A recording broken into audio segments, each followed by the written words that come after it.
Hi, this is Alchemist 2, and I'm back again with another book review. I just recently finished Paulo Cohello's Adultery, and yes, it is what you think it is about, but it's also about a young woman, a young Swiss woman's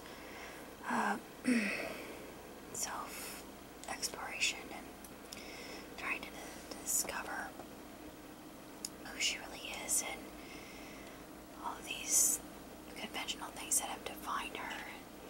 Then she realizes that there's more to life, and then she realizes she's going about life in all the wrong ways, and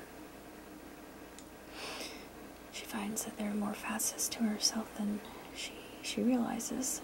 It's actually quite a very wonderful book, and I've learned quite a bit about myself reading it. And if you've liked his other books, then I definitely recommend this one, even though the themes are definitely adult. He doesn't really write about it in a taboo way. He writes about it as something that happens in everyday life, and this happens in Switzerland. And that's Switzerland with Sweden. Lake Geneva's in Sweden, right? Anyway, the Swiss don't lie. So that's Switzerland. Anyway, I keep getting that wrong, but it's really exceptionally done and sumptuously written.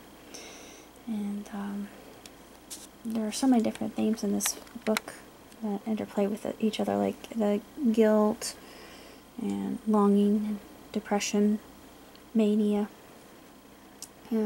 euphoria, the feeling of wholeness and then emptiness, and all these things colliding within each other, and it's all a part of the same existence. We all have to have these things, or we're not human beings. And I think that's what Paulo is getting at here with Adultery. He talks about Dr. Jekyll and Mr. Hyde and Victor Frankenstein and his monster. And what I find really fascinating is he says through the main character that we all have a little bit of both in our personalities, which is true. And if we don't recognize that, then we're in denial. But